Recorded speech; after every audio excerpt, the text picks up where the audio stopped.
Hello बच्चों, कैसे हैं आप। आज हम कक्षा 5 विषय पर्यावरण अध्ययन अध्याय 20 खेती से खुशहाली इस पाठ के हम सभी अभ्यास कार्य को देखने वाले हैं। तो आइए चलिए इसके प्रश्न उत्तरों को देखते हैं।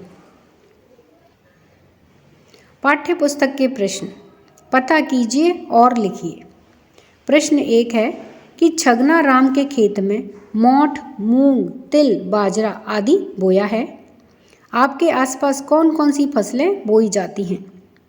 उत्तर है कि हमारे आसपास गेहूं, चना, सरसों, बाजरा, तिल, ज्वार, ग्वार आदि फसलें बोई जाती हैं।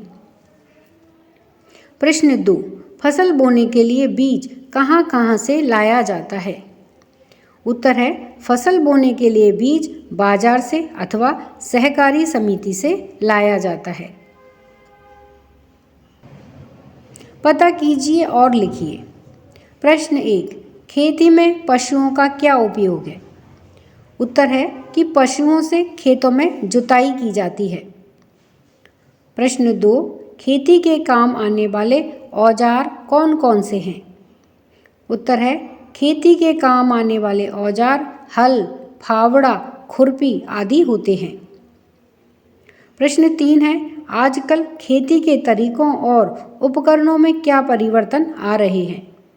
उत्तर है कि आजकल खेती पशुओं के स्थान पर ट्रैक्टर से होने लगी है तथा कल्टीवेटर, हैरो, थ्रेसर आदि नवीन उपकरणों का प्रयोग कृषि में होने लगा है। पता कीजिए और लिखिए। प्रश्न 1 जैविक खाद से क्या अभिप्राय है। उत्तर है कि पशुओं के गोबर के सड़ने से निर्मित खाद को जैविक खाद कहते हैं। प्रश्न 2 आपके आसपास के खेतों में कौन कौन सी खाद उपयोग में ली जाती है। उत्तर है हमारे आसपास के खेतों में गोबर की खाद, कंपोस्ट खाद, जैविक खाद, यूरिया, DAP, NPA आदि खादें उपयोग में ली जाती हैं। यानी कि ये खादों के प्रकार हैं जो खेतों में काम में ली जाती हैं। प्रश्न 3 है किसान रासायनिक खाद की जगह कौन सी खाद का उपयोग कर सकते हैं।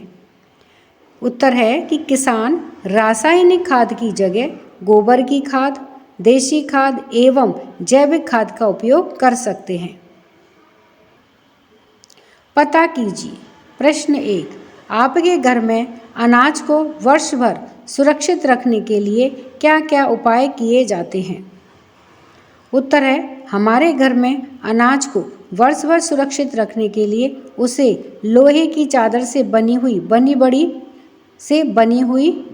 बड़ी बड़ी टंकियों में भरकर तथा उसमें नीम के पत्ते या फिर दवा डाल करके सील बंद करके रखा जाता है। पता कीजिए और लिखिए।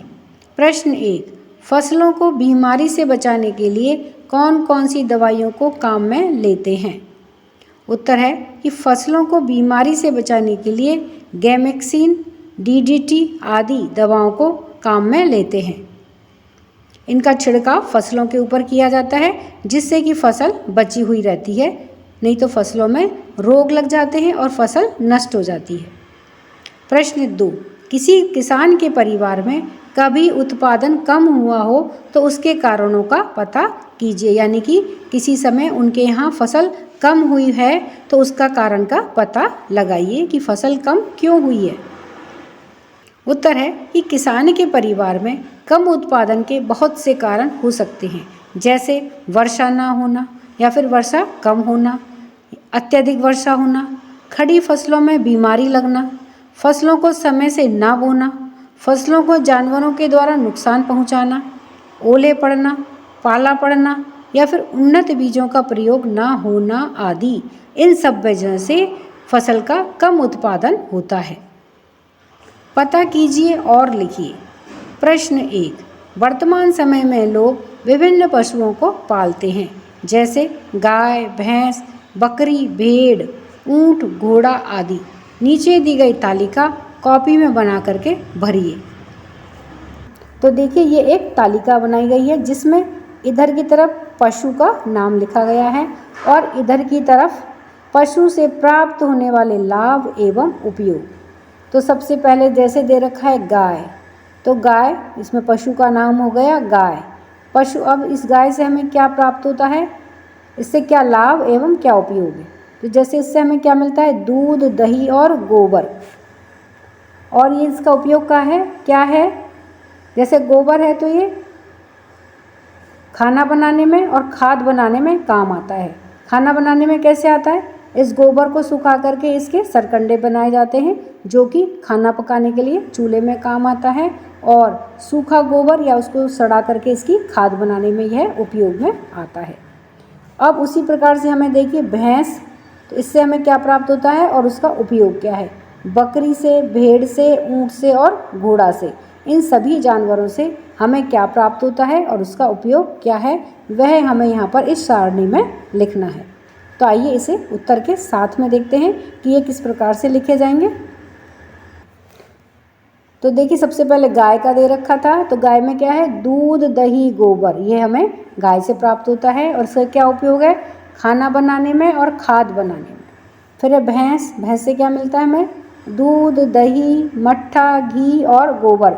जो हमें गाय से मिलता है वही हमें भैंस से भी प्राप्त होता है, तो इनका उपयोग भी वही दोनों में सेम ही होगा कि ये खाना बनाने और खाद बनाने में उपयोग आते हैं।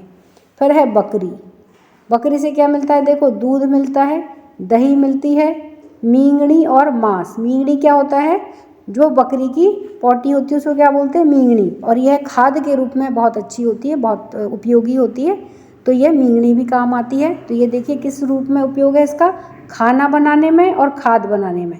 खाना बनाने में तो इसके सुखा करके इसको चूल्हे में जलाया जाता है, तो ये ईंधन के रूप में काम आई, और खाद बनाने में, और जो इसका दूध और दही है वह खाने के रूप में काम आता है, और इसका जो मींगनी है वह खाद बनाने में काम आती है, और मांस है वह खाने के रूप में काम आता है।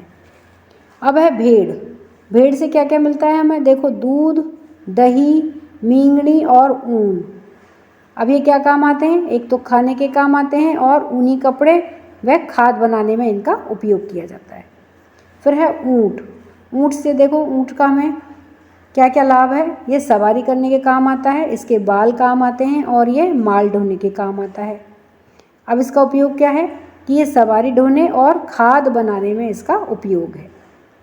फिर है घोड़ा, घोड़ा देखो ये सवारी के काम आता है, और घुड़दौड़ में घोड़े का उपयोग होता है। फिर है इसका सवारी ढोने में काम आता है, और खाद बनाने में, ये देखिए घोड़े का जो गोबर होता है वो खाद बनाने में काम आता है। तो इस तरह से पशु और उनसे लाभ या उनके उपयोग यहाँ पर बताए गए हैं। चर्चा कीजिए और बताइए। प्रश्न 1, आपके आसपास कौन कौन से पशुओं को पाला जाता है। उत्तर है, हमारे आसपास गाय, भैंस, बकरी, भेड़, ऊँट, घोड़ा आदि पशुओं को पाला जाता है। प्रश्न 2, प्राचीन काल में पशुओं को पालने का क्या कारण रहा होगा, अर्थात पहले के ज़माने में लोग पशुओं को क्यों पालते थे, उसका क्या कारण रहा होगा वह हमें बताना है। तो उत्तर है कि प्राचीन काल में पशुओं को पालने का कारण मांस प्राप्त करना, खेती में सहायक होना, माल ढोने में सहायक होना तथा दूध प्राप्त करना आदि रहा होगा, यानी कि इन वजहों से पशुओं को पाला जाता होगा। पता कीजिए और लिखिए। प्रश्न 1, अपने आसपास की गौशाला में जाकर के देखिए कि गोधन के लिए किस किस तरह की व्यवस्थाएं की गई हैं। गोधन यानी कि गायों के लिए। उत्तर है, हमारे पास की गौशाला में सैकड़ों गायों के लिए एक साथ चारा खाने के लिए तथा रहने की उचित व्यवस्था की गई है। उसमें साफ सफाई की भी उचित व्यवस्था की गई है। पानी पीने के लिए इंजन से टंकियां भर दी जाती हैं। दूध निकालने के लिए भी मशीनें लगी हैं। गायों को हरा चारा, चोकर तथा भूसा उचित मात्रा में खिलाया जाता है तथा उन्हें रोज चारागाह में चरने के लिए ले जाया जाता है। गायों के बच्चों के रहने एवं देखभाल के लिए भी अलग से व्यवस्था की गई है। गौशाला में एक पशु चिकित्सक भी उनकी देखभाल हेतु हर समय रहता है।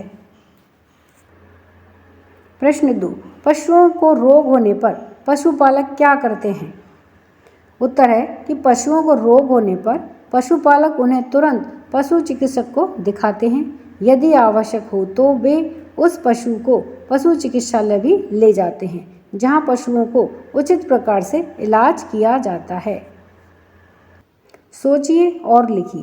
प्रश्न 1, आपके आसपास पशुपालन के द्वारा कौन कौन से व्यवसाय किए जाते हैं? उत्तर है कि हमारे आसपास पशुपालन के द्वारा कृषि, डेयरी व्यवसाय, घुड़दौड़, शादी में दूल्हे के लिए घोड़ी, ऊन उत्पादन, मांस उत्पादन, माल ढुलाई, सवारी ढुलाई आदि व्यवसाय किए जाते हैं। जाना समझा, अब बताइए। प्रश्न 1, फसल बोने के लिए बीज कहाँ से प्राप्त करते हैं? तो उत्तर है कि फसल बोने के लिए बीज सहकारी समिति अथवा बाजार से प्राप्त करते हैं। कुछ लोग पिछली वर्ष की फसल से बचे हुए बीजों का भी प्रयोग करते हैं। प्रश्न 2, आप अपने घरों में कौन कौन से पशु पालते हैं? उत्तर है, हम अपने घरों में बकरी, भेड़, ऊंट, गाय, भैंस, घोड़ा आदि पशु पालते हैं। प्रश्न 3, खेतों की मिट्टी को उपजाऊ बनाने के लिए कौन कौन से रासायनिक खाद का उपयोग किया जाता है? उत्तर है, खेतों की मिट्टी को उपजाऊ बनाने के लिए urea, DAP, zinc phosphate, NPA आदि खादों का प्रयोग किया जाता है। प्रश्न 4, प्लास्टिक की थैलियों का उपयोग क्यों नहीं किया जाना चाहिए? उत्तर है कि प्लास्टिक की थैलियों का उपयोग निम्नलिखित कारणों से नहीं किया जाना चाहिए।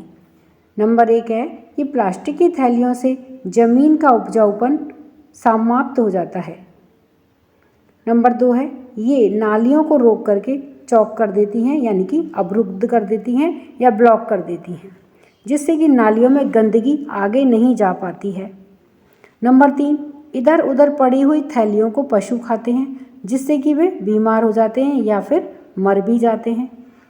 नंबर 4, पॉलीथीन की थैली में रखी हुई वस्तु को खाने से हमारे स्वास्थ्य पर बुरा प्रभाव पड़ता है। नंबर 5, प्लास्टिक की थैलियाँ इधर उधर उड़ करके प्रदूषण में वृद्धि करती हैं। तो हम इस तरह से हमने इस पाठ के सभी प्रश्न उत्तरों को देखा है। वीडियो पसंद आने पर वीडियो को लाइक करें, शेयर करें। चैनल पर नए हैं तो सब्सक्राइब करना ना भूलें। मिलते हैं नए वीडियो में। इसी के साथ धन्यवाद।